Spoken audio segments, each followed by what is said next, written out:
بەناوی خوای گەورە سڵاوتان لەبێت بینەرانی بەڕێز و خۆشەویست نزیکەی ساڵێک و 6 مانگ بەسەردەست بەکاربوونی کابینی نوێمی حکوومەتی هەرێمی کوردستاندا تێدا پەڕێت بەڵام سەرڕای تێپەڕبوونی ئەو ماوەیە تاکو ئێستا نەتوانراوە چارەسەرێک بۆ کێشەی موچە هەروەها بێکاری و دابینکردنی خزمەت گوزاریە سەرەتایەکان لەلایەن حکوومەتەوە بدۆزرێتەوە. ئەم شەو لە بەرنامی ئەمڕۆ لەگەڵ بەڕێز کاروان گەزنەی ئەندامی پەرلەمانی کوردستان تاوتوێی ئەم پرسانە دەکەین وەک سەرەسەرەوە دەکەین کە حکوومەت بۆچی چارەسەرێک بۆ کێشەی موچە هەروانە شەفافێتی داهاتەکان وەروە کێشەی بێکاری نادۆزێتەوە و چارنووسی کابینەی نوێمیش چی بەسەردێ ئەگەر دۆخەکە بەم شێوەیە بەردەوام بێت. قەیرانی موچە و بێکاری و نەبوونی سوتەمەنی ژیانی هاوڵاتیانی کردۆتە دۆزەخ. بەرپرسانی حکوومەتی هەرێمیش لە ساڵی نوێدا هیچ بەڵێنێکیان بۆ چارەسەری ئەو قەیرانانە نەدا. داسەڵاتدارانی هەرێمی کوردستان بە قسە هیوای ساڵێکی خۆش بۆ هاوڵاتیان دەخوازن، بەڵام بەکردار هیچ هەنگاوێک بۆ کێشە و قەیرانەکانی هەرێمی کوردستان نانێن. با پێچەوانەوە بەوەی ڕێگری نەکردن لە گەندەڵی و تاڵانی دۆخەکەیان لەسەر خەڵک قورستر کردووە. موچەخۆرانی هەرێم چاوەڕێ بوون حکوومەت لە ساڵی نوێ مژدەی چارەسەری کێشەی موچەیان پێ بدات، کەچی چارەنووسی موچەی مانگەکانی 11 و 12 دیار نییە. لەگەڵەوەشدا حکوومەتی هەرێم ڕێکەوتنی کۆتایی لەگەڵ حکوومەتی عێراق بۆ چارەسەری موچە ئەنجام نەداوە. هیچ جامادەکاریەکیش بۆ ڕادەستکردنی نەوتی هەرێم با کۆمپانیای سۆمۆ نەکراوە. هاوکات بەرپرسانی حکوومەتی هەرێم لە ساڵی نوێدا هیچ نەخشە ڕێگایەکیان بۆ چارەسەری کێشەی بێکاری و وەستانی بازار نەخستۆتە ڕوو. لە کۆی 6 ملیۆن ژمارەی دانیشتوانی هەرێم تەنیا 1,250,000 موچەخۆرن. باگوێرەی ئامارە نافەرمیەکان زیاتر لە ملیۆنێک کەس بێکارن. کابینەی نوێمی حکوومەتی هەرێمی کوردستان لە سەرەتای دامەزراننیەوە بانگەشەی دابینکردنی ئەلیکاری دەکرد، کەچی خەڵکی بێکارتر کرد. بۆی بێکاریشەوە ئاسایشی کۆمەڵایەتی لە هەرێم کەوتۆتە مەترسیەوە و بازاران خێزان هەڵوەشاونەتەوە، بە سەدان خێزانیش بۆ دەرەوەی وڵات کۆچیان کردووە. بەبڕوای یابووری ناسانیش کاریگەری قەیرانەکانی هەرێم لاموو چین و توێژەکان زیاتر کاری لەسەر کاسبکاران داناوە و بۆی سیاسەتە چەوتەکانی دەسەڵات بازار و کار وەستاوە. لە ئەنجامی بەرزبوونەوەی نرخی دۆلاریش پێداویستیە سەرکیەکانی خەڵک نرخیان بەرز بۆتەوە، لە بەرامبەردا حکوومەت موچە و کار بۆ هاوڵاتی دەستەبەر ناکات. جگە لە کەمی موچە و بێکاری هاوڵاتیان هەرێمی کوردستان کێشەی کەمی کارەبا و نەوتی سپیشیان هەیە. لە کارنامەی کابینەی نوێم باسی چارەسەرکردنی کێشەی کارەبا دەکات و بەرپرسانی حکوومەتیش دەیانوت کارەبا دەکەنە 24 کاتژمێر، کەچی لە ئێستادا کەمتر لە 12 کاتژمێر کارەبای نیشتیمانی بە هاوڵاتیان دەدرێت. هەروەها هاوڵاتیان هەرێمی کوردستان گیرۆدەی دابەژنەکردنی نەوتی سپین لە وەرزی سەرباوسۆڵەدا. حکوومەتی عێراق بڕیاری داوابڕی 50 ملیۆن لیتر نەوتی سپی بۆ پارێزگاکانی هەرێم بنێرێت، کەچی زۆر بە سستی دابەش دەکرێت. حکوومەتی هەرێمی کوردستان لە ساڵی 2015ەوە پاڵپشتی سوتەمەنی بۆ هاوڵاتیان نێشت و لە ئێستادا خۆی نەوتی سپی دابین ناکات. بە پێی ئامارەکان حکوومەتی هەرێم لە ساڵێکدا زیاتر لە 150 ملیۆن بەرمیل نەوت دەفرۆشێت، بەڵام ئامادە نییە ملیۆنێک و 300,000 بەرمیل نەوتی سپی بۆ ناوخۆ دابین بکات کە هەر خێزانێک لە هەرێم بەرمیلێک نەوتی پێ بدرێت. با بۆچوونی بەشێک لە پەرلەمانتارانیش داوەکو دەسەڵات ڕێگری لە تاڵانی و گەندەڵی نەکات و ئێرادەیەکی ڕاستەقینی بۆ چاکسازی نەبێت و لەگەڵ عێراق ڕێک نەکەوێت، کێشە و قەیرانەکانی هاوڵاتیان بەردەوام دەبن.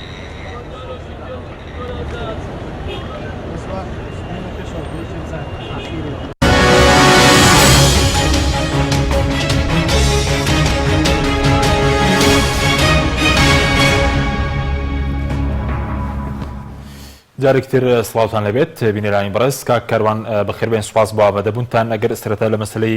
موچەوە دەست پێ بکەین، بۆچی حکوومەتی هەرێمی کوردستان چارەسەرێک بۆ کێشەی موچە نادۆزێتەوە؟ بناوی خدای گەورە و مهرەبان نەم کاتی جەناب و بینەرە بەڕێزەکانی شت باش هەڵبەت یەکێک لە کێشە ئاساسەکانی ئێستای حکوومەتی هەرێمی کوردستان کێشەی موچەوەکو خۆشتان باستان کرد لە راپۆرتەکەتاندا ئاماژەتان پێدا کێشەیەکی ئەساسیە بۆ پێی کە دۆخ و بارگوزەرانی هاوڵاتیان بەگشتی بە ڕۆ خراپی دەڕوات بازار تا ئاسێکی زۆر مەترسیدار بەرەو چەقبەستوی ڕۆشت و ئەمە شۆکارەکەوێت کە موچەخۆرانی هەرێمی کوردستان دابەش ناکرێت بۆ بەشێکی ئەم کێشەیە دووڕەهەندیە بەشێکی پێوەستە بە ناوخۆی حکوومەتی هەرێمی کوردستانەوە بەشێکی پێوەستە بە ڕێکنەکەوتن و ڕێکەوتن لەگەڵ حکوومەتی ناوەندیەوە ئەمەی کە هەیە لەگەڵ حکوومەتی هەرێمی کوردستان خۆی پێویستە چەند هەنگاوێکی چاکسازی فعالی بنێ کە دواتر ئەگەر ڕێگە دەرفەتە بوو باس دەکەین لە ڕێگەی کامێرەکەی بەڕێستانەوە بۆی کە بزانین حکوومەتی هەرێمی کوردستان چی بکا پێویستە لە ئێستادا بۆی کە لە دۆخی چەقبەستووی دارایی هەرێمی کوردستان تێپەڕ بێت خاڵی دووەم کە پێوەستە بە حکوومەتی ناوەندیەوە چەند وردەکاریەکی هەیە ئەگەر دەرفەتم دەی مامۆستا حەشی من لە ڕێگەی کەناڵە بەڕێزەکەتانەوە ئەم کێشەیە هەوڵدەم بە شێوەیەکی ئەکادمی باس بکەم بۆی کە بزانین کێشانەی کە ئێستا بە هەڵبەستێتراوی ماونەتەوە کێشەکان چین و بنەمای کێشەکانیش چۆن و سەرچاویان گرتووە ئێمە لە ئێستادا لەگەڵ حکوومەتی عراقی لەسەر چوار بنەما دەبێ مناقەشە بکەین بنەمای دەستوریمان هەیە بنەمای یاسای ئەنجومەنی محافظاتمان هەیە بنەمای یاسای ئیداری مالیمان هەیە و هەروەها بنەمای پرۆژه یاسای بودجەی 2021مان هەیە کە ئەمانە هەمویان کۆمەڵێک بنەمای ئەساسین کە چۆن بتوانین لەگەڵ حکوومەتی ناوەندی بگەین دەستیغەیەکی ڕێکەوتن لە چوارچێوەی دەستوری هەمیشەی عراقی بۆ چارەسەرکردنی کێشەکانی هەرێمی کوردستان و بە جێگانی التزاماتەکان لە هەمان کاتیشدا وەرگرتنی استحقاق و مافە شایستدارەکانی کۆمەڵانی خەڵکی کوردستان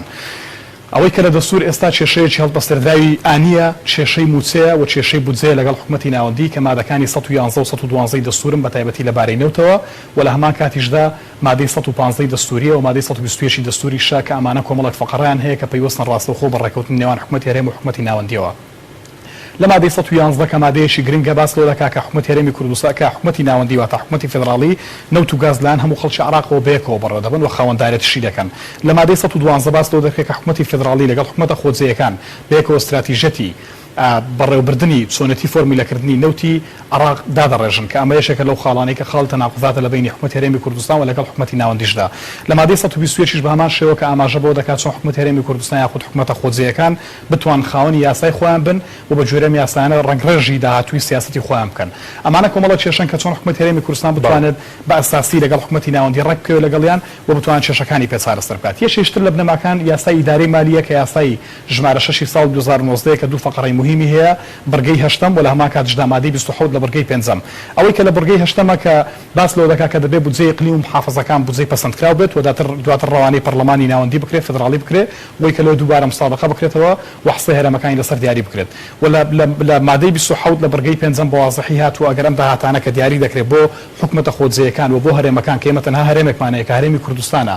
ئەگەر نەهاتوو التزاماتی خۆی وەکو التزامات دارایی بە تەواوی جێبەجێ نەکرد 150 داهاتەکان لێ بڕن کامەیەکێکە لەو خاڵانەی کە پێشتر حکوومەتی هەرێمی کوردستان کردوێتی بە بیانوێک بۆ ڕادەستنەکردنی داهات کە ئەمە کۆتایی پێهاتووە لێرەوە حکوومەتی هەرێمی کوردستان پێویستە بیر لەوە بکاتەوە کە بەدیلی ئەمە ڕادەستکردنی ئەو التزاماتانەیە کە دەکەوێت سەرشانی خاڵی سێەم ئەنجومەنی محافظاتە کە عینە نەم بەرگەی دووبارە بۆتەوە خاڵی چوارەمینیشیان بودجێ پرۆژە یاسای بودجەی 2021 کە ئەمە زۆر ئەساسە و پێویستی بە هەڵوەسەکردن و لەسەروەستانە لە بودجە لە مادەی 11 کە مادەیەکی گرنگە لەبارەی حق و شایستدارەکانی کۆمەڵانی خەڵکی کوردستان و دیاریکردنی التزاماتەکانی حکوومەتی هەرێمی کوردستانیش بۆ ئۆگەرەکانی ڕێکەوتن و ڕێکنەکەوتن بۆ وازەحی هاتووە کە لە بەرگەی ئەلف یاخود کە تەسویح حسابی بکرێت لە ساڵ 2014ەوە کە ئایا چێ بەڕاستی خەتابارەوە بە دواتر وەزارەتی دارایی ئەم التزامات دارایی بگرێتە ئەستۆی خۆی کە ئەمە خاڵێکی ئیجابیە بۆ حکوومەتی هەرێمی کوردستان حەق لە ئێستا حکوومەتی هەرێمی کوردستان بادرەی ئەمە بکات و دەستپێشخەری بکات بۆی بتوانێت کە تەسویح حسابی خۆی لەگەڵ دیوانی چاودێری دارایی حکوومەتی عراقی بەجێ بگێنێت و کێشەکانیان بە هەڵبەستێردراوی نەهێڵنەوە دومینیان کە فەرعی بایەشێکە لە خاڵە گرنگەکان کە ئەمە پێم وایە خاڵەیەکە هەمومان دەبێت گفتوگۆی لەسەر بکەین کە ڕادەستکردنی نەوتە بە 250,000 بەرمیل نەوت تەسویحکردنیەتی لە ڕێگەی سۆمەوە کە لە بودجەدا جێگیر کراوە لە پرۆژە یاسای بودجەدا جێگیر کراوە لە بەرامبەردا حەقی لە حکوومەتی هەرێمی کوردستانیش دیاری بکرێت و ئەم حەقی کە دیاری کراوە بە 12 تریلیۆن و 459 ملیار و 510 ملیۆن و 120,000 دینار دیاری کراوە لەگەڵ ئەمەشدا لە بودجەی حاکمیەش 923 ملیار دیاری کراوە کە کۆی گشتی دەکاتە نزیکەی 13 تریلیۆن بەڵام بیرمان نەفسێ ئەم ڕقەمە تەخمینیە چکە عادەتەن کە بودجە دیاری دەکرێت کە دەکرێتە پرۆژە دەنێردرێت بۆ پەرلەمان بودجەی تەخمینیە دەکرێت ڕقامانە گۆڕانکاری بەسەردا بێت ببێتە 14 تریلیۆن ببێتە 10 تریلیۆن هەردووشی وارەدا دەکەوێتەوە سەرەوەی کە بودجەی حکوومەتی عراقی لەدادا چەند دەبێت ئەمانە کێشەی هەڵپەسێردراوی بینی حکوومەتی ناوەندی و حکوومەتی عراقین لە ئەگەری دەرچوونی ئەم یاسایە وەکو خۆی ئەوە حکوومەتی هەرێمی کوردستان التزام کراوە بۆی کە 250,000 بەرمیل نەوت تەسویح بکات لە ڕێگەی سۆمەوە لە بەرامبەردا ئەم بڕە پارەی وەربگرێت و لە بەرامبەردا موچە و شایستدارەکانی کۆمەڵانی خەڵکی کوردستانی پێدابین بکات ئەگەر لە حاڵتێکدا ئەمە وەکو خۆی ئەم مەسەڵە وەکو خۆی جێبەجێ نەکرا دەکرێت ئەگەرەکانی تر دوایەوەی کە پرۆژەکە دەنجی پێدرا ئەگەرەکان تاوتوێ بکرێت حکومەت هەرێمی کوردستان لە هەردوو بارەکەدا بگەڕێتەوە بۆ بژاردەی یەکەم کە باسم کرد کە بژاردەی چاکسازی فعالیە لە ناوخۆی هەرێمی کوردستاندا. باشە بەس وەکو ئەوەی کە دواتر لەسەر ناوخۆیەرم قسە دەکەین بەس وەکو بودجەکە وەکو بەڕێز دەندامی لیژنەی سامانە سروشتیەکانیشی پێ دوای حکومەت پابەند دەبێ حکومەت هەرێمی کوردستان چونکە دوێنێش بەڕێوەبەری کۆمپانیای سۆمۆ باسی لەوە کردو ئەوان ئامادەن نەوتی هەرێم بەربگرن بەڵام تا کوێستە لە هەرێمەوە هیچ ڕێکارێک نەگیراوەتە بەر پابەند دەبێ حکومەت هێرێم بەو 250,000 بەوەی کە ئێمە 13 تریلیۆن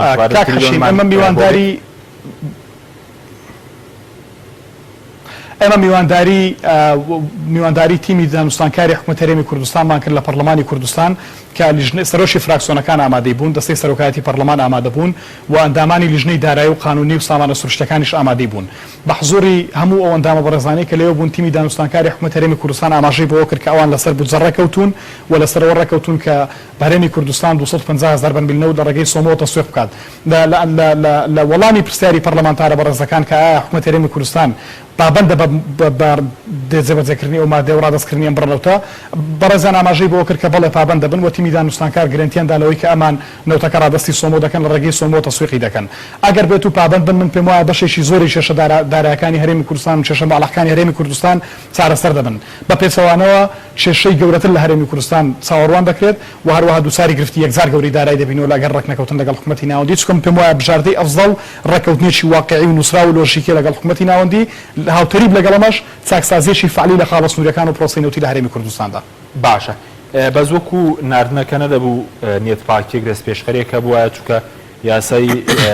بودجەگەر پەسەندیش بکرێت وەکو وایە لە یەکی یەک بچێتە بواری جێبەجێکردنەوە ڕەنگە بڵێن پەسەندکردنی دوا بکرێت بەڵام دوجار چۆنم بڕنەوتە قەرەبوو دەکرێتەوە گەر لە ئێستاوە ئامادەکاریەک نەبێ بۆ تەسلیمکردنی نەوت. کاک حەشی من پێم وایە سیاست لەسەر ئەگەر بەڕێوە ناچێت ئەمە کاونتەرفاکچوالە سیاست لە ئەرزی واقعدا جێبەجێ دەکرێت ئەوەی کە هەیە حکومەت هەرێمی کوردستان من بەش بە حاڵی خۆم پێشنیازیەوەم کرد کە نیەتپاشی پیشامدا وەکو جەنابیش فەرموود لە ئێستاوە دەست پێشخەری و بادرەوە بکا کە چۆن کۆمەڵێک بڕێک لە نەوت ڕادەستی سۆمۆ بکات لە ڕێگەی سۆمۆ تەسویقی بکات ئەمان ئاماژەیان بۆ کرد کە ئەمان سوورن لەسەر جێبەجێکردنی و مادەی کە لە بودجەدا هاتووە وەکو خۆی جێبەجێ دەکەن لە هەر کاتێکدا کە بودجە پەسەند کرا ڕاستەوخۆمان نەوتەکە لە ڕێگەی سۆمۆ دەنێرن بۆیە پێم وایە ئەگەر بێت و ئەمە نەکەن دووبارە خۆیان دووچاری کێشە و گرفتی یەکجار گەورە دەکەنەوە بەڵام بەڵێنی حکومەت هەرێمی کوردستان ئەوە بوو لە پەرلەمانی کوردستان و تیمی دانوستانکاری حکومەت هەرێمی کوردستان لە پەرلەمانی کوردستان بە واضحی ئاماژەی بۆ کرد کە ئامادەن ئەو بڕەنەوتە ڕادەستی سۆمۆ بکەن. باشە بەس خۆت متمانەت بۆ هەیە چونکە پێشتریش باس کرا بوو کە نەوت تەسلیم دەکەن لە 2019 بە هەمان شێوە ساڵانی پێشتر بەسیت بڕەنەوتێک تەسلیمی عێراق نەکرا خۆت متمانەت بۆ هەیە وەکو ئەندامێکی لیژنەی سامانە سروشتیەکان و ئەندامێکی پەرلەمانی والله کاک حەچی من دووبارە من تەمەنا دەکەم ڕادەستیکەن پێشتر چەند جارێک بینیمانە کە حکومەت هەرێمی کوردستان بێلتزامات دارایەکانی خۆی بەرامبەر بە حکومەتی عراقی هەڵنەستاوە بەڵام بیرمان نەچێت لە بەرامبەرش لە حکومەتی عراقی بەشێکی زۆری پێشێلی مافە دەسوورەکانی هەرێمی کوردستانی کردووە چونکەم کێشانەی کە هەبوون بەشێکیان کێشەی سیاسی بوون بەداخەوە عینادی سیاسی کێشەکانی بەرەو ئاراستەیەک بردبوو کە هەردوو لە بەرپرس نەبن یاخود خۆیان بەرپرسیار نەزانن لە بەرامبەر هەر ڕێکەوتنەکە دەکرێت خاڵی یەکەم خاڵی دووەم هیچ ڕێکەوتنێکی لۆژیکی و نووسرا واژۆ نەکرابوو لە بینی هەردوو تەرەفەکەدا بۆ من گەشتبین نەبووم لە جارەکانی ڕابردوو ئێستاش پێم وایە ئەگەر حکومەت هەرێمی کوردستان ئەم جارە وەکو خۆی پابەندی ئەم ڕێکەوتنە نەبێت و ئەگەر حکومەتی عراقی بودجە پەسەند بکا وەکو خۆی کە هەیە یاخود بە کۆمەڵێک دەستکاری کەمیشەوە لە بەرامبەردا حکومەت هەرێمی کوردستان پابەند نەبێت من پێم وایە کە لەمە دووار ڕەنگە بە هیچ شێوەیەک نەتوانین متمانە بەم حکومەتە بکەینەوە چونکە لە ماوەکان ڕابردوو بینیمانە کۆمەڵێک کێشە و مشکلەی گەورە هەبووە لە هەرێمی کوردستان وعدی گەورە درراوە بەڵام نەیانتوانیوە جێبەجێ بکەن من ناڵم متمانم هەیە متمانم نییە چونکە ئەمە واقعەکە کە ڕوو دەدات چەند ڕۆژێکی کەمی ماوە کە بودجە لە پەرلەمانی عراق مناقەشە دەکرێت دوای مناقەشەکردن و پەسەندکردنی ئەم مادەیە وەکو خۆیان بەکەمێک دەستکاریشەوە ئەگەر حکومەتی هەرێمی کوردستان پابەند نەبێت ئەو کاتە قسەی جددیترمان دەبێت ئەمە باکیدی باشە بەس وەکو لە سەراستی ناوخۆ یەگەر هیچ ساڵێکێ بۆ باشکردنی موچە دا چاکسازی بێت لە داهاتینەوە لە خاڵە سنووریەکان تاکوێسە هیچ ساڵێکە یاخودوەرەوەکو ساڵی ڕابردوو موچە حاڵی خراپ دەبێت بازار حاڵی خراپ دەبێت بێکاری زیاتر دەبێت. کاک حەچیم ئەگەر حکومەتی هەرێمی کوردستان هاوتەریب لەگەڵ پەسەندکردنی بودجەش تەنها پەسەندکردنی بودجە شاردەی ئەفزەڵ و تەنها چارەسەر نییە لە چارەسەرکردنی کێشەکانی مشکلی هەرێمی کوردستان بەڵکو پێمان وایە کە چاکسازی فعالی وەکو جەنابەت ئاماژەت پێکرد ئەگەر دەرفەتم بدەیت من پێم وایە کە چاکسازی ڕاستەقینە لە خاڵە سنووریەکان و کۆکردنەوەی سەرجەم داهاتەکان و ڕادەستکردنیان بە پەرلەمانی کوردستان لە دووتوی پرۆژە یاسای بودجە و خاڵێکی ئەساسی دووەم پێداچنەوە بە گرێبەستنەوتەکان کە من بەش بە حاڵی خۆم تێبینی یەکجار زۆرم هەیە لە سەریان ئەم گرێبەستان ڕۆژگارێک کراون لە حکومەتی هەرێمی کوردستان کە گرێبەستی باش بوون لە ئێستادا کەڵکیان نییە و لە ئێستادا سوود بە حکومەتی هەرێمی کوردستان و کۆمەڵانی خەڵکی کوردستان ناگەێنن و ئەم داهاتەی کە هەیە داهاتی نە و شەفاف نییە و ئەم ڕقامانەی کە وەزارەتی سامان و سروشتەکان لە ڕێگەی دیلۆیتەوە بڵاوی دەکاتەوە جێگەی باوەڕپێکردنین بۆ چونکە دیلۆی تەنها تەطبیق لە ئەرقامدا دەکات تەطبیق لە بژاردە ئەرزەڵەکان و واقعەکان ناکات کە وجودیان هەیە واتە دیلۆی دەستی ناگات بە معلومات کاملەکان بەڵکو ئەوە تەطبیق دەکات کە وەزارەتی سامان و سروشتەکان ڕادەست دەکات یاخود سەرۆکایەتی ئەنجومەنی وەزیران ڕادەستی دەکات ئەمانە کۆمەڵە کێشەیە هەڵبەسەردراون کە دەبێت حکومەتی هەرێمی کوردستان خۆی چارەسەریان بکات بەنمونە پێشتریش باسم کردووە چەند جارێک لە ساڵی 2019 لە کۆی 8 ملیار و نیو داهاتی هەرێمی کوردستان نزیکەی 4 ملیار و نیو بۆ کۆمپانیاکان ڕۆشتووە بۆ چکە عەقدەکان بۆ شوێن سەدا چلی داهاتی هەرێمی کوردستان لە نەوتەوە دەڕوا بۆ کۆست ڕیکەڤەری واتە تێچووی بەرهەمهێنانی نەوتی بۆ حەق کۆمپانیاکان دەڕوا بەشێکی زۆری بۆ نەقلی نەوتی دەڕوات بەشێکی زۆری دەدرێت بە تورکیا ئەمانە هەمووی کۆمەڵێک پارەن کە حکومەت دەتوانێت دووبارە پێیان دابچێتەوە و ئیعادەی نەزەری پێدا بکات ئەمە خاڵی دووەم خاڵی سێەم حکومەتی هەرێمی کوردستان پێویستە برەو بۆ منتوزاتی مەحەلی بدات واتە بەرهەمی ناوخۆیی تەطویر بکات بەرهەمی ناوخۆیی لە کاتێکدا بەتایبەت کە نرخی دۆلار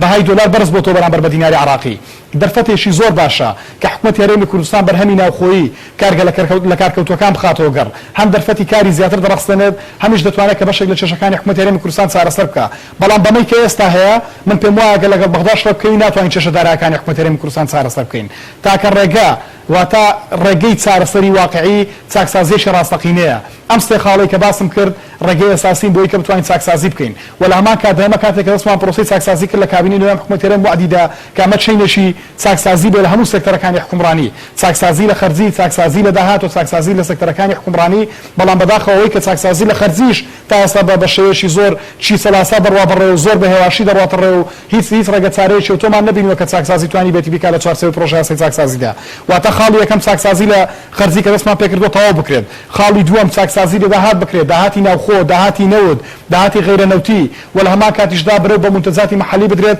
ئەمانە هەمویان پێکەوە بکرێن لە پرۆژە یاسایەک و بنێردرێن لە پەرلەمانی کوردستان لە چوارچێوەی پرۆژە یاسای بودجەدا بۆی کە بودجەی تەخمینیش بێن و توانین کێشەکانی خۆمانی پێ چارەسەر بکەین واتە ڕێکەوتن لەگەڵ بەغدا شتێکە بۆ چارەسەر و چاکسازی ناوخۆیی شتێکی ترە هەردووشیان دەبێت پارالێل بەیەکەوە هاوتەری لەسەر هەمان هێڵ بەیەکەوە دەستیان پێ بکرێت و چارەسەر بکرێن بە پێچاوانەوە من پێم وایە دووبارە ئەگەر ئەمانە نەکرێت دۆخی هەرێمی کوردستان بەرەو باشتر ناڕوات و پێشمانی ئەم کێشان چارەسەر بن کە ئێستا هەیە باشە بە زۆک و وتت با کەمێک لەسەر خاڵە سنووریەکان بوەستین چاکسازی بکرێت مەبەستت هەموو خاڵە سنووریەکان یا خۆت متمانەت بۆەوەیە کە ماگانە دەڵێن بۆ نمونە وەزارەتی دارایی پێش چەند جارێک باسی لەو کردبوو کە 120 میلیار دینارە داهاتی خاڵە سنووریەکانی هەرێمی کوردستان بێ دوایە 120 میلیار دینارە یاخود لەکوێی خاڵە سنووریەکان چاکسازی بکرێت لە کام خاڵی نەخێر بە هیچ نەخێر کاک نەخێر کاک حەچی من پێم وانیان پارێ بۆ بڕەبێکە لە خاڵە سنووریەکان حکومەتی هەرێمی کوردستان دەستی دەکەوێت وەکەوە کاتێک کە باس لە خاڵە سنووریەکان دەکەم بەڵێ نەوەستم لە زاخۆ تا خانەقی هەموو خاڵە سنووریەکانە خاڵی سنووریمان هەیە تا ئێستا لەژێر هێمنەی حکومەتی هەرێمی کوردستاندا نییە وەکو دەواازەی وەلید یەکێکە لە دەواازە ئاساسیەکان کە گومان دەکرێت ئێستا من خەریکی توێژنەوەیەکم لەوەی کە نەوتی سووریا دێ لەو منطقەیە تەسویر دەکرێت بە پاڵەوە زارێک دەکرێتە متەزات و لە بازاڕەکان دەفرۆشێتەوە یعنی ئەمە کارەساتێکی گەورەیە کە حکومەتی هەرێمی کوردستان لێ خۆی لێبەری بکات و ئاگاداری نەبێت و لە هەمان کاتدا خاڵی سنووریمان هەیە بۆ زۆربەی خاڵە سنووریەکان لە هەرێمی کوردستان بە تەریقی زیاد پارە لە خەڵک وەردەگرن جارێکیان بە ناوی ڕەشاندنی ئاوە جارێکیان بە ناوی داخڵکردنی سیارەوە جارێکیان بە ناوی فەحسی نازامچیەوە جارێکیان بە ناوی تێستی کۆڕۆناوە جارێکیان بە ناوی تێستی سیارەوە جارێکیان بە ناوی تێستی خۆراکەوە ئەمانە هەمووی بڕەپارەیەکی زۆرن کە هیچی لە 15 تا 200,000 تا 25,000 تا 150,000 دەڕوا کەمتر نییە بۆ من گومان دەکەم تەنها داهاتی سیارە داخڵکردنی ئۆتۆمبیل لە هەرێمی کوردستان زۆر زیاتر لەو بڕێکە وەزارەتی دارایی دانی پێدانێت ئەمان نازانم ئەگەر داهاتەکە نەگەڕێتەوە بۆ وەزارەتی دارایی چونکە ئێمە پێشتر چەند جارێک پرسیارمان ئاڕاستەی وەزارەتی دارایی کردووە وەزیری دارایی بنووسراو وەڵامی یەکێک لە پرسیارەکانی منی داوەتەوە و توێتی کە ئێمە هەموو پارەکان دێتەوە بۆ وەزارەتی دارایی دەی من دڵنیام کە پارەکان ناڕۆنەوە بۆ وەزارەتی دارایی و من دڵنیام کە داهاتی خاڵە ناوخۆیەکان زۆر زیاتر لەوەی کە حکومەتی هەرێمی کوردستان ئاماژەی پێ دەکات بۆیە پێویستی بەڕێخستنەوە هەیە وەکو چۆن باسم لە مەلەفی نەوت کرد کە کۆمەڵە خطوات و وردەکاری زۆری هەیە خاڵە سنووریەکانیش بە هەمان شێوە ئەم کۆمپانیانەی کە ئێستا بە ناوی کۆمپانیای ئەهلیەوە ئیش دەکەن لەم خاڵە سنووریانە دەکرێت حکومەت خۆی یەکەکە بگرێتە ئەستۆ و لە سەرەتای کابینەی نوێمەوە بڕیارێک دەرکرا بوو کە ئەم کۆمپانیانە گرێبەستەکانیان هەڵبۆشێتەوە بەڵام تا ئێستا گرێبەستەکان وەستێنراوە من نازانم بۆچی وەستێنراوە یعنی ئەمانە کۆمەڵێک مشکلن کە دەبێت حکومەتی هەرێمی کوردستان خۆی چارەسەری بکات نەپەیوەستە بە حکومەتی عراقیەوە نەپەیوەستە بە هیچ شتێکی تری شەو بەڵکو پەیوەستە بە ناوخۆی ناو هەرێمی کوردستان و بە حکومەتی هەرێمی کوردستان خۆی چارەسەریان بکات باشە بەس مەزنە دەکەی داهاتی خاڵە سنووریەکان چەند بێبەرز لە لیژنەی دارایی شەر ئەندامی مەزن دەکەیت چەند بێ بۆن لە حدودی چەند داهاتی خاڵە سنووریەکان من ئەندامی لیژنەی دارایی نیم بەڵام من ئەندامی لیژنەی دارایی نیم بەڵام من پێشبینی دەکەم نزیک بێتەوە لە 250 میلیارد دینار ئەم پارەیە گەر وەکو خۆی کۆ بکرێتەوە بە تایبەتی ئەم کۆمپانیانەی کە ئێستا لە خاڵە سنووریەکانیش دەکەن ئەم کۆمپانیا ئەیلانەی کە بە بەڕەکەی جیاواز پارە لە خەڵک وەردەگرن و ئەم خاڵە سنووریانەی کە نافەرمین و لە دەرەوەی هەیمەنی حکومەتی هەرێمی کوردستانن لەلایەن کەس و گروپ و پارتی سیاسیەوە بەڕێوە دەبردرێن بە تایبەتی دەواازەی وەلید ئەمانە گەر کۆ بکرێنەوە بێنەوە ژێر هێمەنە و دەسەڵاتی حکومەتی هەرێمی کوردستان من پێم وایە پارەکەت نزیک بێتەوە لە 200 بۆ 300 میلیارد دیناریش بەم شێوە توانین چارەسەری کێشەی دارایی بەشێکی هەرێمی کوردستان پێ بکەین بۆ من دڵنیام ئێستا حالیان داهاتی ناوخۆی هەرێمی کوردستان نزیک بۆتەوە لە 200 میلیارد هەرچەند بەداخەوە نە ژمارەی کۆتایی دێتە پەرلەمان نە بودجە هاتۆتە پەرلەمان و نە هیچ لێدوانێکی فەرمی وەزیری دارایی وەزارەتی دارایی حکومەتی هەرێمی کوردستانمان لە بۆی کە ڕقەمێکی سابتمان پێ بڵێ کە ئایا داهاتی ناوخۆی هەرێمی کوردستان چەندە و بەگشتی داهاتی هەرێمی کوردستان چەندە چۆنە نەوتمان هەیە هاوپەیمانان پارەمان دەدەنێ کە نزیکەی 20 میلیارد دینارە و پارەی نەوتمان هەیە و پارەی خاڵە سنووریەکانمان هەیە پارەی داهاتی ناوخۆیمان هەیە وەکو مەتاڕ و وڵاتی گومرجی و کۆمەڵە بە مەحاکم و کۆمەڵەشتی ترە کە هیچ ئەمانە دیارنێک ئێمە نازانین داهاتەکە چەندە و بە هیچ شێوە حکومەتی هەرێمی کوردستانیش هیچ ئەرقامێکی دیاریکراوی نەوتوە جگەرەوەی کە باس نەموچە دەکات کە 730 میلیارد دینارە من پێم وایە پارە دەبێت زیاتر بێت لەو پارەی کە باس دەکرێت باشە بەس وەکوتت لە سنووری بڵێن دۆک خاڵی سنووری هەیە هیچ کارمەندێکی حکومەتی لێ نییە لە سلێمانیش ئەم حاڵەتە نیە بڵێن خاڵی سنووری هەبێت و هیچ کارمەندێکی حکومەتی لێ نەبێت نەمبیستوە من باسی دەکەم خاڵە سنووریەکان لە زاخۆ تا خانەقین باکردومە لە زاخۆ تا خانەقین بەم زەقێ نییە لە زاخۆ تا خانەقین خاڵە سنووریەکان هەمویان کێشیان تێدایە هەمویان قاچاقسێتیان تێدایە هەمویان گەندەڵی زۆری تێدایە هەمووی فۆکسەکە خراوەتە سەر شوێنی دیاریکراوە کە من پێم وایە ئەمە کارێکی غەڵەتە هەموو خاڵە سنووریەکانی هەرێمی کوردستان پێویستیان بە ڕەخستنەوە هەیە و پێویستیان بۆ هەیە کە حکومەتی هەرێمی کوردستان خۆی سەرپەرشتی بکات و تەواوی داهاتەکان بگەڕێتەوە بۆ خەزانەی حکومەتی هەرێمی کوردستان و لەوێوە تەرخان بکرێت بۆ قوت و ژیانی هاوڵاتیانی هەرێمی کوردستان لە کاتێکدا کە ژیان و گوزەرانی هاوڵاتیانی هەرێمی کوردستان لە دۆخێکی یەکجار خراپدایە دۆخی کارەبا خراپە دۆخی خدماتی عام خراپە دۆخی ئاوادانکردنەوە ڕێگاوبان خراپە دۆخی ئاو لە دۆخێکی مەترسیداردایە دۆخی موچە سەرباری هەمویان وای کردووە کە بازاڕیشی بەخۆی بوەستێنێت چکە دۆخێکی زۆر خراپ و موچە خۆران بە دوو مانگزارێک موچە وەردەگرن و لەم بوچێش کە وەریدەگرن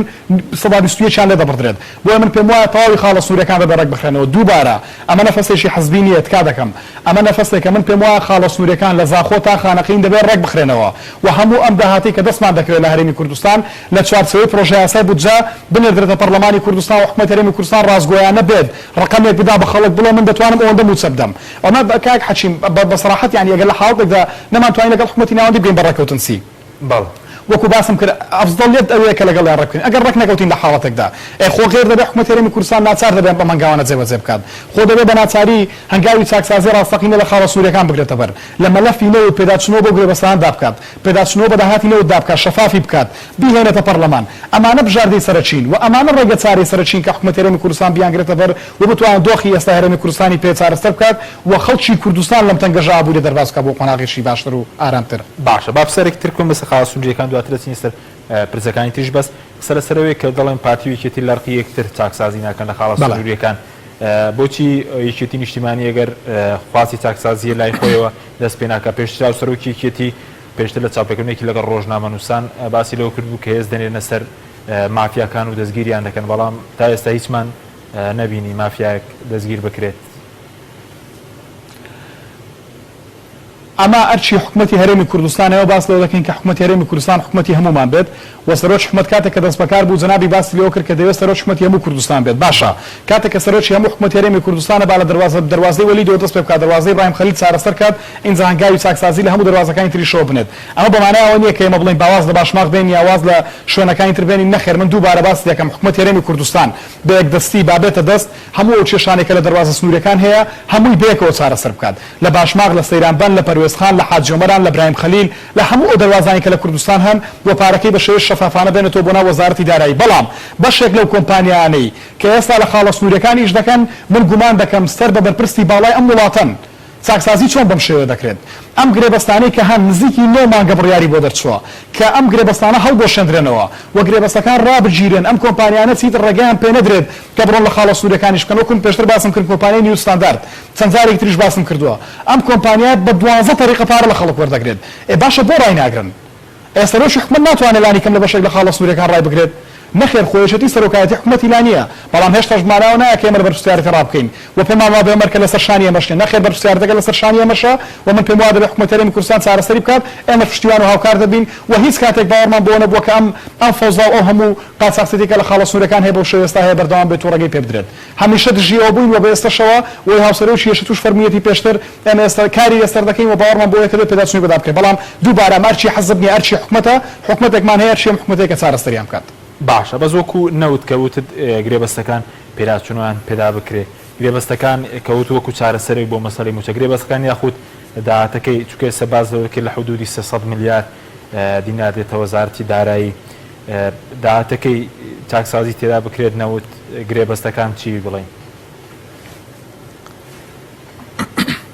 هەردووچی کاک حەچیم هەردووچی بە هاوتەری وەکوی کە پێشتر باسم کرد چۆن باسم لەوە کرد کە چێشەکانی هەرێم و هەرێم لە ناوخۆ هەرێم لەگەڵ بەغدا بێکەوە چارەسەر بکرێن پرۆستەی نەوتیش بە هەمان شێوە کاتێک کە دەست بۆ مەلەفی دەبرێت هەم داهاتی نەوت و هەم گرێبەستە نەوتەکان کە دووشتی جیاوازن دەوێت بێکەوە چارەسەر بکرێن یەکەمیان لە مەسەلەی داهاتی نەوتی ئێمە نازانین داهاتی نەوتی چەندە و نازانین شەفافەتی نەوت چۆنە وەکوی کە چەند جارە حکومەت هەرێمی کوردستان ئاماژەی پێکردووە کە داهاتی نەوت شەفافە من بەش بە حاڵی خۆم ئەندامی لیژنەی و زۆر سامانە سروشتەکانم ئاگام لەو شەفافیەتە نییە و بە هیچ شێوەیەک ئاگاداری داهاتی نەوت نیم ئەوەی کە دەستمان دەکەوێت لە متابعە و مراقبەکردنی خۆمان و دەستمان کەوتووە واتە بەداخەوە لە علاقاتی شخصی خۆمان و دەستمان کەوتووە دووبارە راپۆرتەکانی دیلۆیتی زۆر زێ اعتیماد نین چونکە دیلۆی تدقیق لە ئەرقام دەکات تدقیق لە وردەکاری ئەم داهاتە ناکات کە چۆن لە وەزارەتی سامانە سروشتەکانەوە هەیە و چۆن نییە دووەمینیان لە گرێبەستە نەوتەکان گرێبەستی نەوتی پێویستی بە پێداچوونەوە هەیە ئەم پارەی کە دەدرێت بە کۆمپانیاکان ئەم گرێبەستانە بۆ ڕۆژگارێک دووبارە باش بوون بەڵام بۆ ئێستا کەڵکیان نییە و دەکرێت گرێبەستەکان لە گرێبەستی هاوبەشەوە بگۆڕێن بۆ گرێبەستی خزمەت ئێمە 12 چێلگەی نەوتی و حەقی نەوتیمان هەیە لە هەرێمی کوردستان ئەم گرێبەستانەی کە هەن 11 گرێبەستی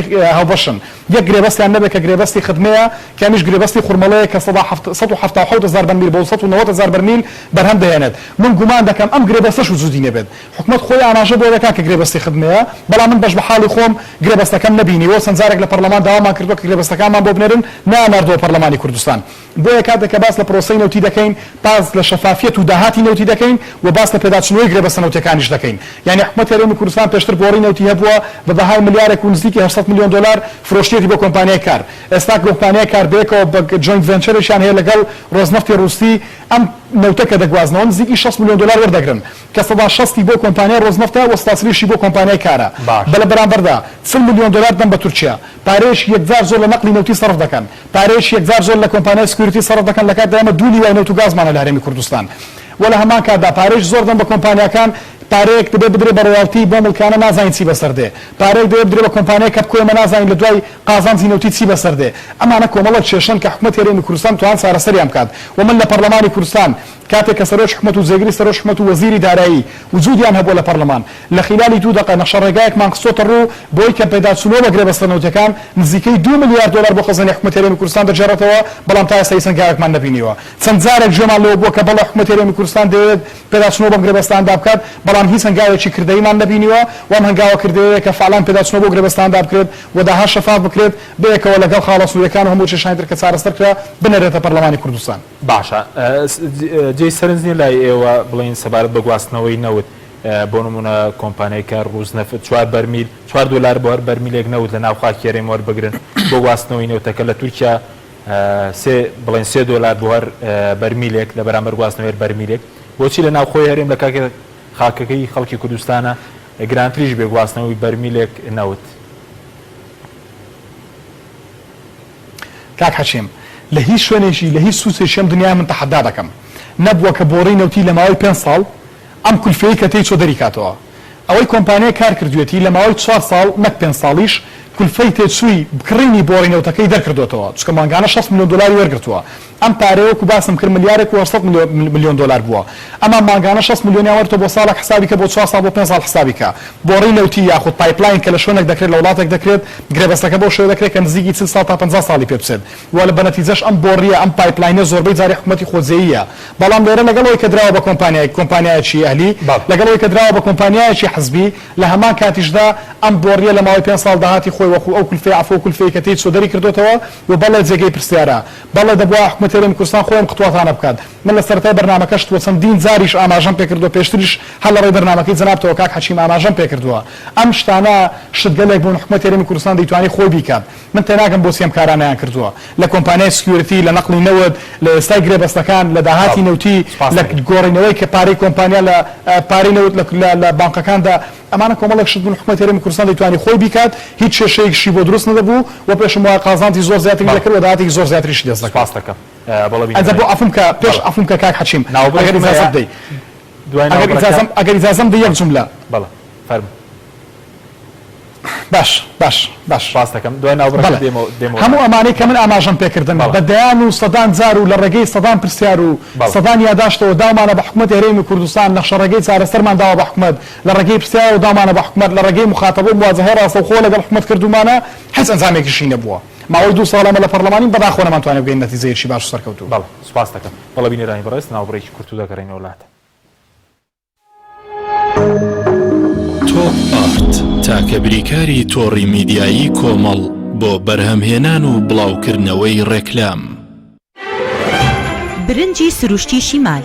لەسەر خواست و داوای زۆری هاوڵاتیانی خۆشەویست دوای گەڕان و هەوڵێکی زۆر لە باشترین کێڵگەکانی وڵاتی ئێران ئەم جارە برنجی سروشتی شیمال باشترین و خۆشترین برنجی دەنەکخڕی شەژمانگەی دەرەجەیەکی ئێرانی بۆ ئێوە هێناوتە کوردستان ئەم برنجە دەنەکخڕا باشترین و بەتانترین برنجی گردەی کێڵگەکانی ئێرانە ئێمە کێڵگە بە کێڵگە گەڕاوین بۆ ئەوی باشترین برنجی سروشتی و بەتام و خۆش بۆ ئێوە بدۆزینەوە بە چاڵتوکی لە جوتیارەکانمان کڕی و خۆمان کڕەمان کردووە تاوەکو دڵنیا بینەوە لە پاکی و پوختی برنجەکەمان ئەم برنجە پڕ ڤیتامین و کانزای سروشتیە بەبێ مادەی کیمیایی و پارێزەرە لەگەڵ ئەم برنجە هیچ خەمی بەرزبوونەوەی شەکرە و کۆڵسترۆڵت نەبێت چونکە برنجێکی ئۆرگانیکە و پڕە لە مادە و کانزای سوود بەخش هەروەها ئەگە تەنیا برنجی سروشتی شیمال بخۆی هیچ خەمت نەبێ قەڵەوت ناکە تەندروستیتان لە هەموو شتێک گرنگترە بۆیە برنجێک خۆن لە سەرچاوەکەی دڵنیا بن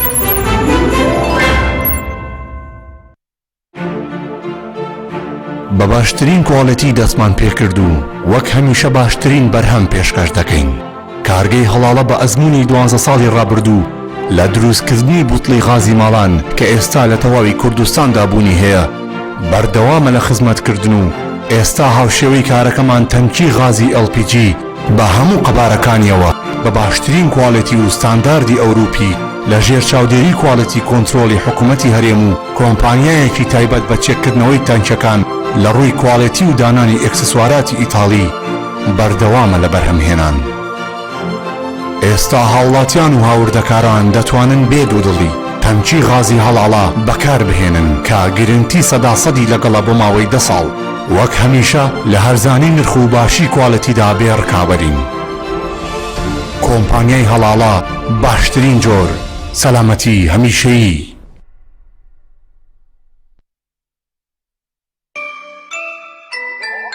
ئەم قڕاناوی چالاکە حەزی لە چپسێکی چاکە بۆ یانینی لای تاکە زۆر تەندروستە و زۆر پاکە ئەم چەشناوی باریە حەزی لە چپسی نینیە نینی تامی سروشتیە هیچ چپسێک وەک ئەو نییە هەر جوانیش کوڕێکی جوانە حەزی لە ئاهەنگێرانە لە یادی لەدایک بوونەکەی چپسی نینی بوو هەڵبژار دەکەی نینی هاوڕێی مناڵانە تامی خۆشە و بێزیانە بۆن و ڕەنگی هەمە جۆرە شێوە و قەبارەی زۆرە گوشاری نینی تامێکی لە یاد نەکراو ڕووناکی کامێرا ئاکشن زام چێکی شێف مەحموود هەرە بەختەوەرێم چەند دڵخۆشم کە شێفم شێف مەحموود شێفێکی بەناوباندێم بە بێرنجی مەحموود بە بێرنجی مەحموود هەر لە سفرە و خوانی ماڵان هەتاکو سەر سفرەی سەیران برنجی مەحموودی لەگەڵە هەر خۆزیەکەمی مەحموودیان هەرە برنجی مەحموود شان لە شانێ نادرێ لە تام و بۆن و بەرامە چون خۆم و ئێوەش دەزانن برنجی مەحموود یەکەمە هەرە برنجی مەحموود برنجی مەحموود یەکەمە هەرە برنجی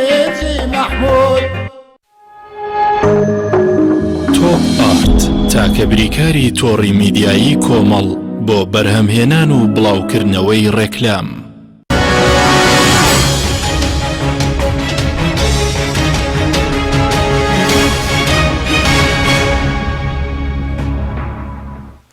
جارێکتر سڵاوتان لەوێت بینەرانی بەڕێز کاک کاروان پرسیارێکی تر تایبەت بە دۆسیی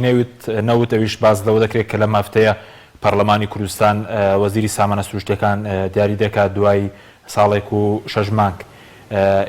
بڵین ئایا دیاریکردنی وەزیر چی دەگۆڕێت لە دۆسیی نەوت و شەفافیەت؟ کاک حەشیم بەڵام نیش تەنها بەداخۆ لە ئەعلام بیستومە هیچ شتێکی ڕسمی نهاتۆ بۆ ئەمەوە کۆندامای لیژنەی سامانە سروشتیەکان باس لەوە دەکرێت گوایە ڕۆژی چوارشەم کۆبوونەوە بکرێت بەداخۆ کۆبوونەوەی پەرلەمان حەق بوو لە کاتێکدا بکرێت کە دۆخی موچەخۆرانی هەرێم خراپە و لەسەر پرسی گرنگتر بکرابایە ساڵێک و شتێکم وەزیرە تا بەکار نەبوو دەکرات چەند ماوەیەکی تریش تاخیر بووە هەرچە من تێبینی زۆرم هەبوو لەسەرەوەی کە ئایا چۆن سەرۆک حکومەت وەزیری سامانە سروشتیەکان بۆ وەکالەت بەڵام من پێم وایە شتێکی ئەو تۆ ناگۆڕێت لێرە بەڕاشکاوی دێڵێم کە گۆڕین یاخود دانانی کەسێک لە وەزارەتی سامانە سروشتیەکان هیچ شتێک ناگۆڕێت گەر سیاست و ئەجێندای وەزارەتە گۆڕانکاری بەسەردانێت ئەگەر بێت و حکومەت هەرێمی کوردستان بێت چاکسازی بکات لەم سێکتەرە ئەمە بژاردەی تر هەیە بە دانانی وەزیرێک ڕەنگە کێشەکان زۆر چارەسەر نەبن بەڵام لە هەموو بارێکدا ئەمە فراغێکی قانونیە دەبێت پڕ بکرێتەوە کارێکی خراپ نییە و ئەمە بژاردە و حسەی پارتی دیموکراتی کوردستانە بۆ خۆیان کەسێکیان دیاری کردووە دێتە پەرلەمان نازانم کەی دێت تەنها هەیەکە لە ئەعلام بیستومە بەڵام هیچ شتێکی ڕسمی و کۆندامانی پەرلەمان بێمە نەگەشتۆ بە تایبەتی لە لیژنەی وزە و سامانە سروشتیەکان. باشە سەبارەت بە مەسەلەی یاسای چاکسازیەکە با پرسیارێک سەرەوە بکەین دەچینە سەر مەسەلەی کارەباش کەمی کارەبە بەس هیچ بەرهەمێکە بوو یاسای چاکسازی یاخود ئەوەی کە بڵێن لادانی بندیوار یاخود ڕۆژێک ئێمە میوانێکمان هەبوو کە حیزب بڵێن هێزی ڕۆژاوا هەیە هێزی نازانم ڕۆژهەڵات هەیە 12 میلیۆن دۆلار لە داهاتی هەرێمیان بۆ دەڕواتی هەوڵێکەیە لە مرۆوانە بۆی کە داهاتی هەرێم زیاد بکرێت. ئێمە بەو هیوا یاسای چاکسازی دەنگمان پێداوە هیوامان وا بوو کە حکومەت هەرێمی کوردستان زوو بە زۆر کارەکانی جێبەجێ بکات و پێڕەوەی دەربکات کە پێڕەوەکەیان دەرکرد پێڕەوەکەەوە بێت کە چۆن بتوانم کێشان چارەسەر بکات موچەخۆری دووبارە موچەخۆری ناشایستە پێداچنەوە بە لیستی شەهیدان پێداچنەوە بە لیستی بندیوار پێداچنەوە بە هێزگەلێک کە ئێمە نازانین چۆن وەکو هێزی ڕۆژ بنمونە یاخود هێزی خۆرا و کۆمەڵێک هێزن کە دروست کراون لەسەر بودجەی حکومەت هەرێمی کوردستان پارە وەردەگرن بەڵام نازانین کە چۆن و چۆن نییە و لە هەمان کاتیشدا چۆن بتوانین ئەو موچەخۆرانی کە دووبارە 150,000 کەس لە هەرێمی کوردستان 150,000 کەس لە موچەیەک تا 5 موچە وەردەگرن ئەمانە چۆن بنبڕ بکرێن خەڵک هەیە کە بە حیاتی وەزیر نەبووە کراوە بۆ وەزیر خانشین کراوە خەڵک هەیە پەرلەمانتار خانشین کراوە کە ئەمە ڕووی قانونیەوە کوفرێکی قانونیە کە کراوە بەڕاستی پێ بڵێم چۆن پەرلەمانتاری شتێکە سیغەیەکی قانونی هەیە تۆ کاتێکە سیدی بە هەڵبژێردرا و منتەخەبی خەڵک دێ ئێمە هیوادارین کە حکومەت هەرێمی کوردستان ئەوانە بکات من بەش بە حاڵی خۆمی دەرەنجامێکی چاکسازیم نەبینیوە دەرەنجامی یاسای چاکسازیشم نەبینیوە بۆچکە پێم وایە ئیرادەی چاکسازی فعالی نەبووە لە هەرێمی کوردستان و پێشم وایە دووبارە چاکسازی لە خەرجی چارەسەری کێشەکانی هەرێم ناکە ئەگەر چاکسازی لە داهات هاوبەشی نەبێت و چاکسازی لە ڕۆتینات و سێکتەرەکانی حکومەت هەرێمی کوردستان و حکومڕانی هەرێمی کوردستان هاوتەری نەبێت لەگەڵم باشە بەس ئێوە بۆ داچوونێک ناکەن ئایا دەکرێت هێزی وڵاتانی تر بێ یاخود بڵێن ئی و پارتی کوردستان نەبێ موچە لەسەر بڵێن ئێرە وەرگێت و گەنجیش بێکار بێ و موچە نەبێ بۆ وراچوونێک ناکەن لە پەرلەمانی کوردستان ئێمە میوانێکمانە بوتی 12 میلیۆن دۆلار کردومانە چەندان بە دوواداچوونمان کردووە وەکو باسم کرد کاک حەچیم کردومانە چەندان بە دوواداچوونمان کردووە من بەش بە حاڵی خۆم بۆ ڕەفیقانیشم لە پەرلەمانی کوردستان دەیان و سەدان پرسیارمان ئاڕاستەی حکومەت کردووە یاداشمان کردووە بە جۆرەی پێڕەوی ناوخۆش ئەمە و تەریقە قانونیەکە بتوانین ئیشی لەسەر بکەین پێڕەوی ناوخۆمان هەیە کە تەرەقەی پرسیارە تەرەقەی پرساندنەوە تەرەقەی سەحبی فقەیە و لە هەمان کاتیشدا تەرەقەیەک ترمانەیە کە تەرەقەی پێڕەوی چۆن بتوانین یاداش ئاڕاستەی حکومەت بکەین یاداش ئاڕاستەی لە ژانەکان بکەین بۆ بە دوواداچوون متابعەکردن و خۆمان بە دوواداچوونی مەیدانی بکەین هەموو ئەمانەمان کردووە هەموو ئەمانەمان کردو من بەش بە حاڵی خۆم پرسانێکم لەسەر وەزیری دارایی هەیە ساڵێک و 3-4 مانگە لە سەرۆکاتی پەرلەمان تا ئێستا ناخرێتە بەرنامەی کاریشەوە بۆ ئەمانە ئەنجامی نەبووە بەداخەوە کە ئەنجامیشی نەبووە لەسەر ئەم هێزە نایاسایانە کردومان لەسەر دۆسەی گەندەڵی کردومانە لەسەر دۆسەی دەرمان لەسەر دۆسەی کارەبا لەسەر دۆسەی قاچاقسێتی لەسەر دۆسەی نەوت لەسەر دۆسەی گرێبەستنەوتەکان لەسەر دۆسەی بەهدەردانی ماڵی گشتی لەسەر دۆسەی گیراوانی سیاسی ڕای ئازاد و هەموو ئەمانە کۆمەڵێک بە دوواداچوونی زۆر جدیمان کردووە هەموو ڕێکاری پەرلەمانیمان گرتووەتە بەر بە نەتیجەش کە نەمانتوانێت لە پەرلەمان بگەین نەتیجە داوامانە بە داواکاری گشتی وەکو شکار لەمە شەڕ نەگەیشتنە ئەنجام بەداخەوە باشە دەخولێکێکمان ماوە تایبەتیکەین بە مەسەلەی کارەبا و دەرمانیش وەکو کارەبا بۆچی پێدانی کارەبای نیشتمانی بە هاوڵاتیان کەمی کردووە ئەو کاتێکی خواز لە سەر کارەبا کەم بوو 20 کاتژمێرێک کە بوو سەرۆکی حکوومەت بەرپرسانی تری حکوومەت باسییانەوە کارەبا دەکەن بە 24 کاتژمێر بۆچی ئێستا کارەباکە وای لێ هاتووە؟ بەڵێ کاک حەشیم ئێمە لە هەرێمی کوردستان کەپاسیتی کارەباوەتا توانای بەرهەمهێنانی کارەبا نزیکەی 7000 بۆ 8000 مێگاوات کارەبامان هەیە ئەوەی کە بەرهەم دەهێنێت لە ئێستا لە هەرێمی کوردستان لە کارەبا تەنها 3200 بۆ 3600 تا 3800 حەسب بۆی کە بە وەرز یاخود بەکات دەگۆڕێ کاتێک کە ئاو زۆرە چکە بۆ پێی کە 105 کارەبا هەرێمی کوردستان لە هایدرۆپاوەرەوە دێت لە 4 وەزگەی کارەباوە دوانیان بەتایبەتی وەزگەی دەربەندیخان وەزگەی دوکان وەزگەی کارۆئاوی بێخاڵ و دەرەلوکشمان هەیە کە ڕێژەیەکی زۆر کەم بەرهەم دێنن بەڵام ئەوەی کە هەمانە دەربەندیخان و دوکانەکە ئەم ڕێژەیە ئەگەر بێت و چکە تۆربینەکان بەشێکیان لە کار کەوتون کێشەی گەورەیان هەیە تەنها 35 کارەبا بەرهەم دێنن ئەگەر ئاو زۆر بێ ڕەنگە ئەم ڕێژەیە بەرز بێتەوە بۆ یەکتم 3200 بۆ 3600 تا 300 فرۆشتوان دەگزار کاتێک کە خواستە سەر کارەبا زۆرە دەگاتە 7000 مێگاوات بە هەرێمی کوردستان بۆ حکومەتی هەرێمی کوردستان بە هیچ شێوەیەک نەیتوانێت کێشەی چارەسەر بکات وەزیری کارەبا من میوانداریمان کرد بەڕێزیان لە پەرلەمانی کوردستان بوون لە لیژنەی سامانە سروشتیەکان منم پرسیارم ڕوبەڕوو کردەوە وتم ئێستا خواست لەسەر کارەبا کەمترە بەڵام لە مانگی یەک تا مانگی دوو ئێوە دەتوانن کە بڕی 4000 مێگاوات کارەبا بۆ خەڵک دابین بکەن یاخود 20 کاتژمێر کارەبا دابین بکەن وەڵامەکەی وازەح نەبوو خۆشی دانی بۆ دانا کە خواست کاتێک کە خواستی کارەبا بەرز بێت و ناتوانم کێشەی چارەسەر بکەن ئەمە پێنج محەتەی کارەبامان هەیە لە هەرێمی کوردستان لەم محەتانەی کە هەشمانم بەشێکیان کارەوایین و ئاماژەم پێ کرد بەشەکەی تری بە گاز سروشتی چارەسەر دەکرێت و کارەبان لە دابین دەکرێت ئێستا وەزارەتی کارەبا باس لێ دەکات کە بەتەمام 200 مێگاوات کارەبا لە تورکیا بکڕن ئەمە خۆی کێشەیەکی گەورەتر دروست دەکات نە ئەم کێشانەی کە هەمانن چارەسەری دەکات و نە بە هیچ شێوەیەک چارەسەری کێشەی کارەباش دەکات لە هەرێمی کوردستان من پێم وایە ئەمە کێشەکە قوڵتر دەکاتەوە ئەگەر ئەم بڕێک کە ئەم بەڕێزانە باسی دەکەن ئەگەر کەواتە 200 مێگاوات کارەبا دەکاتە 200,000 کیلووات کارەبا بۆ هەر سەعاتێک ئەمان دەیکڕن بۆ بە حوستەم بە قسەی وتەبێژی وەزارەتی کارەبا لەسەریان دەکرێت ئەم پارێز ضرب بکە بۆ ڕۆژێک دەکات 140,000 دلار بۆ مانگێک دەکاتە نزیکەی 10 ملیۆن دلار بۆ ساڵ دەکاتە 120 ملیۆن دلار لە 3 ساڵ ئەگەر پلانێکی تۆزێک درێژخایان بێت حکومەت بە بەرنامەی کردبێت دەکاتە نزیکەی 360 ملیۆن دلار تەنها بۆ 200 مێگاوات کارەبا کە ماڵ نییە بەڵکو کڕینە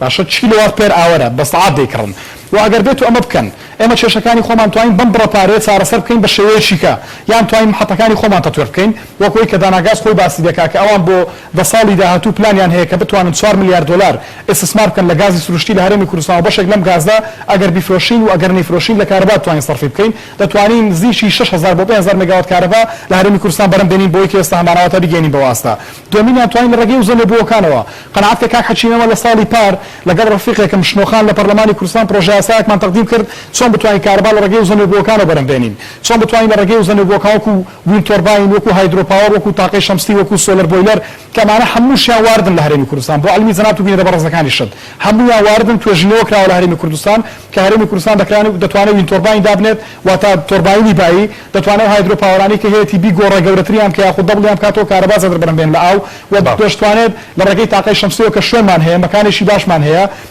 ڕێژەی زۆر باش خۆرمان هەیە و دەتوانێت لە ڕێگەی سۆلەر بۆیلەرەوە بیکا کە ئەمە شار هەنگاوێکی جدیە تا ئێستا حکومەتی هەرێمی کوردستان وەڵامی ئەوەی نەداوەتەوە پەرلەمانی کوردستانیش بەداخەوە دەستەی سەرۆکات نایخاتە بەرنامەی کار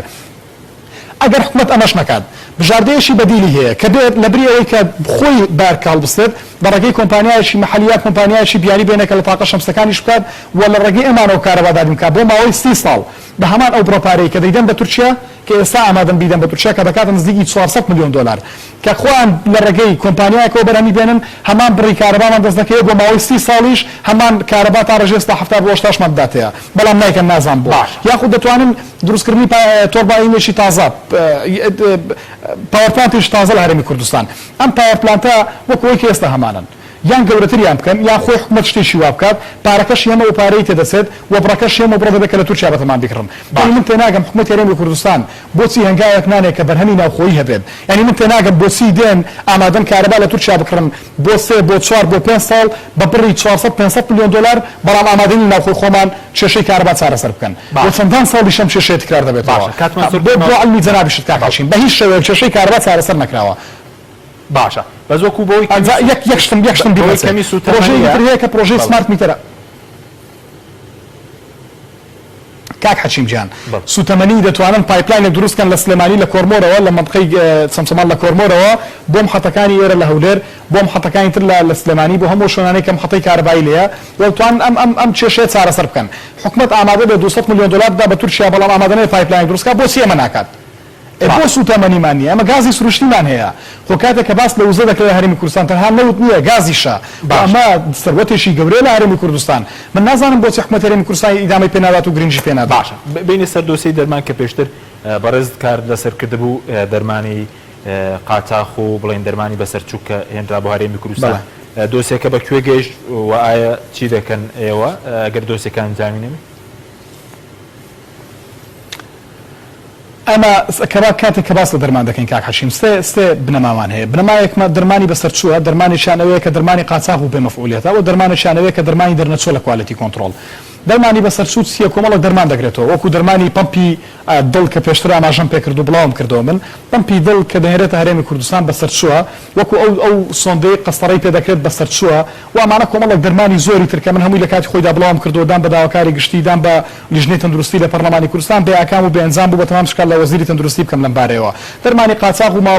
ماوە بەسەرچوومان هەیە بێکاریگەریمان هەیە وەکو دەرمانی شەرپەنجە بنمونە ئەم دەرمان لەسەر گزۆزی سیارە داخڵ دەکرێت گزۆزی سیارە دەهێنن بۆ هەرێمی کوردستان لێرەش دەیفرۆشن ئەسڵەن دەبێت لە پلەی سیلۆزی 6 هەڵبگیرێت بەڵام کە دێتە ناو هەرێمی کوردستان لە پلەی سیلۆزی 6 بۆ 7 داخڵ دەکرێت ئاخر من تێناگەم ئەم کارەساتە یعنی چی من تێناگەم ئەم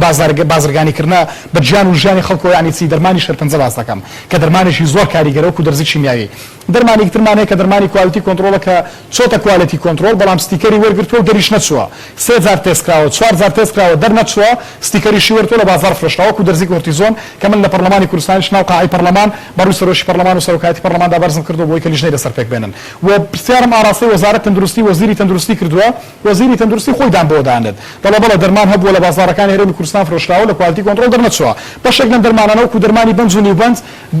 لەسەر ماتۆرسکیلێک دەفرۆشتێن هەموو خەستەخانەکانیش بێت جیاوازی لە خەستەخانەی ئەهلی و حکومی بەکاری دێنن من تەحەدای هەموو خەستەخانەکانی هەرێمی کوردستان دەکەم هەموو نەخۆشخانەکانی هەرێمی کوردستان با یەک نەخۆشخانە بێ بڵێ بتوانێت ئەم ڕەچەتەیە کە دەرزی بەنج و نیوبەنجی پێ دەکرێت بڵێ من ئەم دەرزەن لەکوێ کڕیوە کاک حەچیم لەسەر ماتۆرسکیلێک دەیکردن کەس نازانێت فرۆشیارەکە چێیە کڕیارەکەش هەموو خەستەخانەکانی خۆمان و بەکاریشی دێنن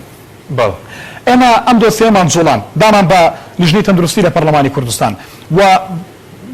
بەرپرسی کوالیتی کۆنتڕۆڵ بەڕێوەبەری کوالیتی کۆنتڕۆڵی هەرێمی کوردستانمان بەرپرسیار کرد لە بەرامبەرم باسەدا و چاوەڕوان بن کە حکوومەت هەرێمی کوردستان ئیجراعاتی جدی بکات بەڵام نەیان کردووە کە نەیان کردووە من گومان دەکەم کە وەزیری تەندروستی خۆی ئاگاداری ئەم بابەتەیە و من گومان دەکەم بەشێکی زۆریان شەریک بن لەگەڵ ئەم مەلەفە بەڕاستی من ناچارم ئەگەر بێت و لە ئایندەیەکی زۆر نزیک نەگەمە ئەنجام لەم دۆسیە شکار لە بەڕێز وەزیری تەندروستی دەکەم و سکاڵا لەسەر بەڕێوەبەری کوالیتی کۆنتڕۆڵ تۆمار دەکەم سکاڵا لەسەر بەڕێوەبەرایەتیەکەشیان تۆمار دەکەم لەسەر تێستخانەی شوێنەی کە هێنە بۆ تێست و هەروەها سکاڵا لەسەر هەر بەڕێزێک تۆمار دەکەم کە لە کابینەکانی پێشوش لە هەر حزبێکەوە بێت تێوەگلابێ لەم دۆسیە خەتەرە چونکە ئەم بابەتە پەیوەستە بە ژیان و مردنی خەڵکەوە و بەشێک لەم دەرمانانە لە ڕەچەتەی کۆڕۆنا بەکارهێنراون کاک حەچیم لە ڕەچەتەی کۆڕۆنا کە بابەتێکە عالەمیە قەیرانێکی تەندروستی عالەمیە دەرمان هەبووە کە لە چارەسەری کۆڕۆنا بەکار هاتووە بەڵام دەرمانی وەسەرچوو بووە بەڵام دەرمانی قاچاق بووە ئەمانە کێشەی گەورەن و پێویستە حکوومەت هەرێمی کوردستان چارەسەریان بکات تا ئێستا هەموو جواری ئەمان بۆ بەدوایچوونەکانی ئەمەوە بۆ کە سکاڵا سەربەندە تۆمار بکەم بۆ پێی کە من تەشیرم پێکردوون ئاخرەمە تەشیرە من بە دۆکیومنت داومە پێیان بە بەڵگە داومە پێیان وتومە کاکە ئەم دەرمانانە کە داخڵ دەبن لەسەر زۆزی سیارە داخڵ دەبن کە ماتۆرسکیل دەفرۆشتێن دەرمانەکان بەسەرچوون ڤیدیۆم لایە کاک حەچیم بەڕێزێک چۆتە ناو ساڵە عەمەلیات یەکێک لە نەخۆشەخانە تایبەتەکانی هەرێمی کوردستان کە چۆتە ژوورەوە ئەم مەوادانەی کە بەکار هاتوون لە ناو قاوشی عەمەلیاتەکە ناو ساڵە عەمەلیاتەکە هەموویان دەرمانی بەسەرچوو بوون لە ڤیدیۆ لەلامە ئێدام بە حکوومەتی هەرێمی کوردستان یعنی چی من تەشیرم بە حکوومەت کردە بێ کاک حەچیم ئەمە دەبێت چارەسەری پێویستە ئەمە پێویستی بۆ نییە تۆ بڵێ تەشیر کامیان دەخوین کرام بەڵکو بابەتێکی ئانی و دەبێت چارەسەر بکرێت باشە دو پرسیار زۆر بە کورتی کەمتر لە خولەکێک کابینی نوێ بەم شێوە بڕوە عاقبەتی خێر دەبێت بەم شێوە بڕوە زۆر بە کورتی بێ کاتم نەماوە سوپاس دەکەم خاڵاتیانی هەرێمی کوردستان لە دۆخێکی زۆر خراپدا دەژێن لە دۆخێکی دەرونی سایکۆلۆژی دۆخێکی دارایی زۆر خراپ دۆخێکی سیاسی زۆر ناجێگیردا کوردستان بە عام تێپەڕ دەبێت ئەگەر حکوومەت هەرێمی کوردستان لە خەمی کابینەکەیدا پێویستی بە چاکسازی هەیە پێویستی بۆ هەیە کە پابەندی ئەگەر بێت و بجەوەکو خۆی پەسەند بکرێت وەکو خۆی پەسەند بکرێت ئەگەر دەبێت پابەندی ئەم ڕێکەوت نەبێت و لە هەمان کاتیشدا چاکسازیێکی فعلی و ڕاستەقینە لە ناوخۆی هەرێمی کوردستان ناوماڵی هەرێمی کوردستاندا بکرێت ئەمان کێشەکانی هەرێمی کوردستان چارەسەر دەکەن پێچەوانەکەی پێم وایە کێشەکان قوڵتر دەبنەوە بەڵێ سوپاس دەکەم زۆر سوپاس بۆ بەڕێز کاروان گەزنەی ئەندامی پەرلەمانی کوردستان کە لە هەولێرەوە سوپاس بۆ ئێوەش دەستان خۆش کاک حەچیم سوپاس بۆ بینیرانی بەڕێز سوپاس بۆ هاوکارانم تا بەرنامێکی دیکە خواتان لەگەڵ